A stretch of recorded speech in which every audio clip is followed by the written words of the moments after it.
Hello everyone, last video আমি এখিনিলৈকে complete কৰিছিলোঁ nickel vanadium manganese এটা হাৰ্ড হয় যদি আমি ষ্টিলৰ লগত মিক্স কৰোঁ। এতিয়া নেক্সট আমি গম পাইছিলোঁ এইখিনি কথা আমি কমপ্লিট কৰিলোঁ। আজি আমি ডেজিগনেশ্যনটো পঢ়া কথা আছিলে হয়নে? তো ডেজিগনেশ্যনটো কি হ'ব কৈছোঁচোন তোমালোকে। যদি 2 দি আৰম্ভ হয় 2xx, যদি ষ্টিলৰ নামটো যদি 2 দি আৰম্ভ হয় তেতিয়াহ'লে আমাৰ হ'ব এইটো নিকেল।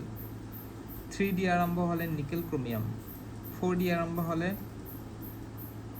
মলিডেনাম, 3213 হ'লে মনত ৰাখিবা এইটো ষ্টেইনলেছ ষ্টিল, 5 হ'লে ক্ৰমিয়াম আৰু 31 হ'লে হেড, দেখিছেনে? Head field. তো এইটো হেড ফিল্ডটো ইমান ইম্পৰ্টেণ্ট নহয়, তোমালোকৰ বাকীকেইটা ইম্পৰ্টেণ্ট হয়, বাকীকেইটা মনত ৰাখিব লাগিব। যেনেকৈ টু মানে কেনেকৈ মনত ৰাখিবা চোৱা, 2 দুটা লেটাৰ আছেনে নাই? দুটা লেটাৰ আছে। নিকেলত কেইটা লেটাৰ আছে? দুটা লেটাৰ আছে। যদি দুটা লেটাৰ থাকে তেতিয়াহ'লে কি হৈ যাব, ইয়াতে 2 দি যদি আৰম্ভ হয় তেতিয়া নিকেল। এতিয়া চোৱা এইটো 3টো কেনেকৈ মনত ৰাখিবা, নিকেলত অলৰেডি দুটা আছে, তাৰ লগত আৰু ক্ৰমিয়ামটো এড কৰি দিছোঁ, তো টোটেল 3টা হৈ গ'ল হয় নাই? টোটেল 3টা হৈ গ'ল। তো সেইকাৰণে 3 দি আৰম্ভ হ'লে নিকেল ক্ৰমিয়াম। এতিয়া ক্ৰমিয়ামটো কি হ'ব, এনেই ছিংগুলকৈ যদি ক্ৰমিয়ামটো চোৱা তেতিয়াহ'লে 5টা হ'ব, সেইটো কথা মনত ৰাখিবা। ছিংগুলকৈ ক্ৰমিয়াম হ'লে 5টা। আৰু মলিডেনামটো কেনেকৈ মনত ৰাখিবা, এইটো চোৱা, এইটো এনেকৈ মনত ৰখা ট্ৰিক্স হয়।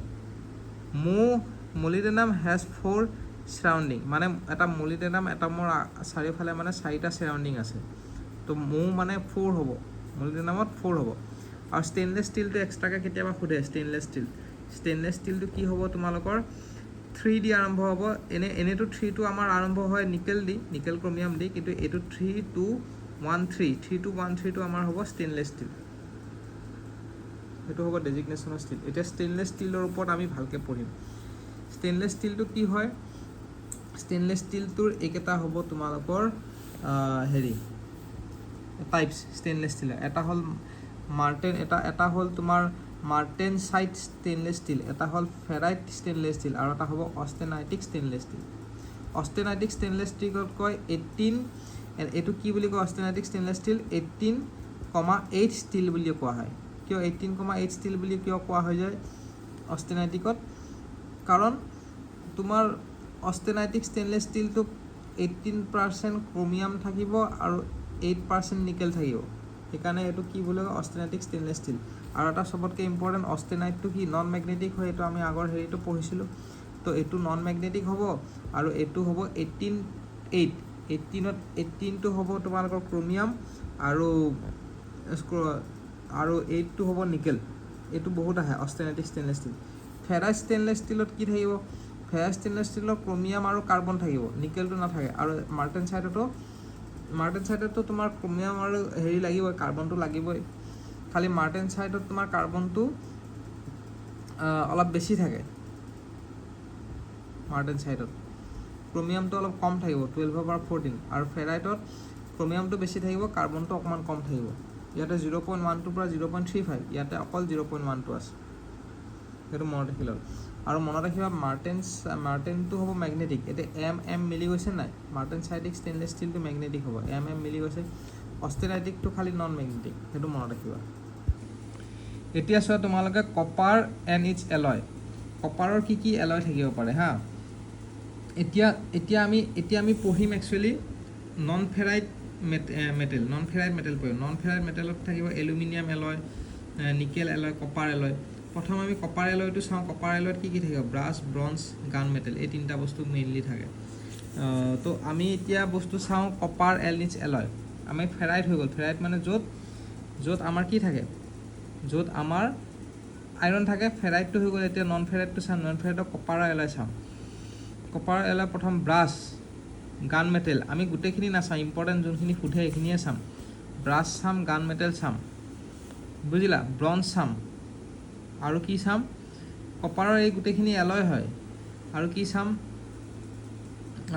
বেল মেটেল চাম, বুজি পাইছা? তাৰপিছত কপাৰৰ এলয় আৰু আহিব তোমালোকৰ এইটো কপাৰ আৰু নিকেল এলয় দুইটা মিক্স হৈ গৈছে, বুজি পাইছা? কপাৰ আৰু নিকেল দুইটা মিক্স হৈছে। প্ৰথম কপাৰ আৰু জিংকটো চোৱা, কপাৰ আৰু জিংক যদি তোমাৰ মিক্স হয়, কপাৰ জিংক, তেতিয়াহ'লে তোমালোকৰ কপাৰ আৰু জিংক যদি মিক্স হয় ব্ৰাছ হ'ব পাৰে আৰু গান মেটেল হ'ব পাৰে। ব্ৰাছত থাকে 70% কপাৰ আৰু 30% জিংক। গান মেটেলত থাকিব 88% কপাৰ আৰু 2% জিংক, আৰু বাকী অলপ কিবা কিবি টিন চিন থাকিব। আৰু গান মেটেলত তোমালোকৰ কি ইউজ হয় সেইটো জানিব লাগিব। গান মেটেলত তোমালোকৰ এপ্লিকেশ্যনটো জানিব লাগিব। গান মেটেলৰ এপ্লিকেশ্যন হ'ল জাৰ্নেল বিয়াৰিং টু গান মেটেলৰ এপ্লিকেশ্যন। আৰু ইয়াতে কিছুমান মিউজিকেল ইনষ্ট্ৰুমেণ্টত ইউজ কৰা যায়। ব্ৰাছটোতো জানাই মিউজিকেল ইনষ্ট্ৰুমেণ্টত। তো মেইনলি হ'ব brass is an alloy of copper and zinc, bronze is an alloy of copper and tin. মনত ৰাখিবা, brass is an alloy of copper and zinc, bronze is an alloy of copper and tin. সেইটো মনত ৰাখিবা। Bell metal also' is an alloy of copper and tin. হ'ব। Next আহিব তোমালোকৰ important হ'ল German silver. German চিলভাৰটো হ'ব copper আৰু nickel, আৰু জাৰ্মান চিলভাৰটো জুৱেলাৰী আৰু অৰ্নামেণ্টত ইউজ কৰা যায়। আৰু নিকেলৰ এলয় কি থাকে? নিকেলৰ এলয় চব ইম্পৰ্টেণ্টখিনিয়ে চাইছোঁ দেই। এটা আহিব তোমালোকৰ ইনভাৰটো হ'ব নিকেলৰ এলয়, য'ত নিকেল আৰু আইৰণ থাকে, ফেৰাইট। নিকেল আৰু ফেৰাইট থাকিলে ইনভাৰ হৈ যায়। এলুমিনিয়ামৰ এলয় থাকিব ৱাই এলুমিনিয়াম এটা থাকে, ৱাই এলুমিনিয়াম। তেনেকৈ চব ইম্পৰ্টেণ্ট নহয়, ইম্পৰ্টেণ্টখিনি দেখাইছোঁ তোমালোকক। আৰু এতিয়া নেক্সট ইম্পৰ্টেণ্টটো হ'ব তোমালোকৰ বেবিড মেটেল। বেবিড মেটেলটোতো কপাৰ থাকিব, এনে যেনেকৈ brass is an alloy of copper and zinc, তেনেকৈ bronze is an alloy of copper and tin. তো বেবিড মেটেলতো তোমাৰ কপাৰ আৰু টিন থাকে, লগতে লিড থাকিব। এইটো ক'ত ইউজ কৰা যায়? বিয়াৰিঙত ইউজ কৰা যায়। বেবিড মেটেলটো বুজি পাইছানে? বেবিড মেটেলটো হ'ব তোমালোকৰ কপাৰ এণ্ড ব্ৰঞ্জটোৰ নিচিনা, কপাৰ আৰু টিন, আৰু লগতে লিড থাকিব ইয়াতে বেবিড মেটেল। এতিয়া নেক্সট আহিব তোমাৰ HSS, মানে হাই স্পীড ষ্টীল। হাই স্পীড ষ্টীলৰ দুটা টাইপ আছে, এটা হ'ল টি চিৰিজ এটা আছে আৰু এম চিৰিজ। টি চিৰিজ আৰু এম চিৰিজ আছে। টি চিৰিজত কি থাকে? আমাৰ যেনেকৈ আগৰবাৰ ইয়াতে আছিলে তোমালোকৰ ক'ত আছিলে এইটো অষ্টেনাইটিকত কি আছিলে? 18% ক্ৰমিয়াম আৰু 8% নিকেল আছিলে। ইয়াতে বস্তুটো বেলেগ হৈ যায়। ইয়াতে হ'ব তোমাৰ 1841, 18% তোমাৰ থাকিব টাংষ্টেন, ডাব্লিউ মানে টাংষ্টেন হয়, 4% থাকিব ক্ৰমিয়াম আৰু 1% থাকিব ভেনেডিয়াম।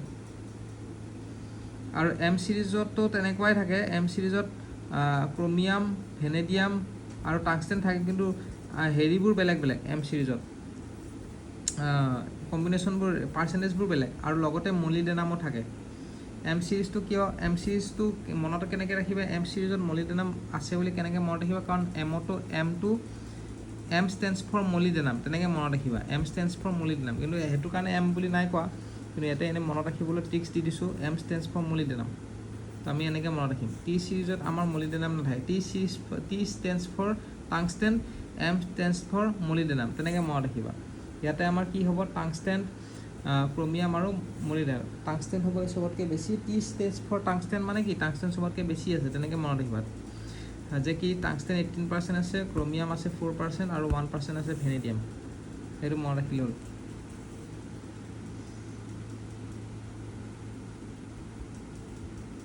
ইয়াতে তোমালোকক এটমিক পেকিং ফেক্টৰ যে কৈছিলোঁ, volume of number of atoms, effective number of atom divide by volume of unit cell, এইটো যে কৈছিলোঁ, এটা কথা ক'ব থাকি গৈছিলে খালি, কি ভইড ৰেচিঅ'টো কি হয়? Void ratio' is equal 1 minus atomic packing ratio', atomic packing factor, সেইটো মনত ৰাখিবা ভইড ৰেচিঅ'টো। নেক্সট মনত ৰাখিবা যে কি মেথড টু প্ৰিভেণ্ট কৰ'চন আমি কেনেকৈ প্ৰিভেণ্ট কৰোঁ? এটা আহিব গেলভেনাইজিং, এটা আহিব টু ইলেক্ট্ৰপ্লেটিং, এটা হ'ল পাৰ্কেৰাইজিং, আৰু এটা হ'ল চিমেণ্টেশ্যন প্ৰচেছ। এইকেইটা প্ৰচেছ, 4টা প্ৰচেছ আছে। এটা হ'ল গেলভেনাইজিং, এটা হ'ল ইলেক্ট্ৰপ্লেটিং, এটা পাৰ্কেৰাইজিং, আৰু এটা হ'ল চিমেণ্টেশ্যন প্ৰচেছ। এইকেইটা প্ৰচেছেদি আমি কি কৰোঁ? কৰ'চনটো আমি প্ৰিভেণ্ট কৰোঁ, হয়নে? তাৰপিছত নেক্সট আহিব তোমালোকৰ এই পেৰামেগনেটিক কি হয়? পেৰামেগনেটিক, ফেৰ'মেগনেটিক আৰু ডাইমেগনেটিক, এই তিনিটাৰ মাজত ডিফাৰেঞ্চটো কি হয়? পেৰামেগনেটিক হ'ব ইলেক্ট্ৰনছ আৰ আনপেয়াৰ্ড। যদি আনপেয়াৰ্ড হৈ থাকে ইলেক্ট্ৰনবোৰ, তেতিয়াহ'লে সেইটো পেৰামেগনেটিক। যেনেকৈ আৰ্থ, এলকালেন, সেইকেইটা paramagnetic. Ferromagnetic, ion behaves paramagnetic as well as diamagnetic. আয়নবোৰ যদি পেৰামেগনেটিক আৰু ডাইমেগনেটিক দুইটাৰ নিচিনাকৈ যদি বিহেভ কৰে, তেতিয়াহ'লে এইটো ফেৰ'মেগনেটিক। যেনেকৈ আইৰণটো নিজে এটা হৈ গ'ল ফেৰ'মেগনেটিক, ডাইমেগনেটিক কি হৈ যায় ইলেক্ট্ৰনছ আৰ পেয়াৰ্ড ডাই মানে দুটা একেলগে আছে তো electrons are paired and such alloys are colourless এইটো কালাৰলেছ হয় আৰু পেৰামেগনেটিকটো কালাৰ্ড হয় মনত ৰখা ট্ৰিক্সটো হৈ গ'ল যে কি ফেৰ'মেগনেটিকটো Fe মানে কি আইৰণ ইয়াতো সেইকাৰণে এক্সাম্পলত আইৰণ আছে আৰু Feটো মাজত আছে ফেৰ'মেগনেটিকটো এইটো পেৰামেগনেটিক হিচাপে বিহেভ কৰিব ডাইমেগনেটিক হিচাপে বিহেভ কৰিব ডাই মানে দুটা তো এইটো ডাই মানে দুটা মানে কি এইটো পেয়াৰ হিচাপে আছে তো ইলেক্ট্ৰনছ আৰ পেয়াৰ্ড আৰু পেয়াৰ্ড হিচাপে থাকিলে কালাৰটো নেদেখায় আৰু যেনেকৈ তোমাৰ পেৰামেগনেটিকটো তাৰ অপজিট ডাইমেগনেটিকৰ অপজিট ইলেক্ট্ৰনছ আৰ আনপেয়াৰ্ড তো ইয়াতে কালাৰটো দেখাব আৰু যেনে এক্সাম্পল আৰ্থ এলকালাইন ইয়াৰ এক্সাম্পল কি হ'ব চিলভাৰ গ'ল্ড বিস্মিউথ সেইবোৰ হ'ব তো আগৰ ভিডিঅ'ত যে আমি এলিনিং প্ৰচেছ পঢ়িছিলোঁ ফুল এলিনিং এটা আছিলে হয় নহয় ফুল এলিনিঙত কি হৈ যায় আমাৰ 50 degree above the upper critical temperature আৰু 50 degree above the lower critical temperature 50 degree above the upper critical temperature for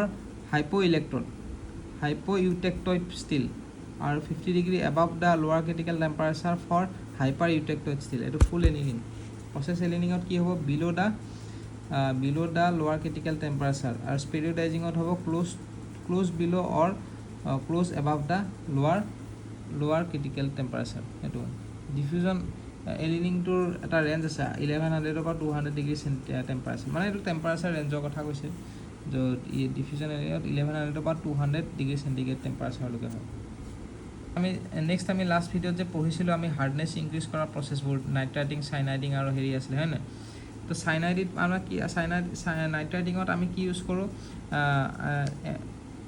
ammonia আমি মিডিয়ামটো আমি কি ইউজ কৰোঁ এমনিয়া হিচাপে ইউজ কৰোঁ চাইনাইডত আমি চাইনাইড চল ইউজ কৰোঁ কাৰ্বৰাইজিঙত আমি কাৰ্বন মনক্সাইড ইউজ কৰোঁ তো চবতকৈ বেছি হাৰ্ডনেছ কোনে ইনক্ৰিজ কৰে নাইট্ৰাইটিঙত ইউজ কৰে তাৰপিছত চাইনাইডিং তাৰপিছত কাৰ্বৰাইজিং এইটো ডিক্ৰিজিং অৰ্ডাৰটো মনত ৰাখিব আৰু মই যে কৈছিলোঁ টাইম টেম্পাৰেচাৰ ট্ৰেন্সফৰ্মেশ্যন কাৰ্ভ এইটো টাইম টেম্পাৰেচাৰ ট্ৰেন্সফৰ্মেশ্যন কাৰ্ভ কাৰ্ভৰ অকল ফুল ফৰ্মটো সোধে এইটো টাইম টেম্পাৰেচাৰ ট্ৰেন্সফৰ্মেশ্যন এইটো ফুল ফৰ্মটো মনত ৰাখিবা আৰু তোমালোকে জানা না ফাৰ্নেন্সত কোৰ্চ পিয়াৰ লাইট এয়াৰ মানে কি নৰ্মেলাইজিং তাতে তোমাৰ ফাইন পিয়াৰ লাইট অইলত তোমাৰ ভেৰি ফাইন পিয়াৰ লাইট বা টৰ্চে লাইট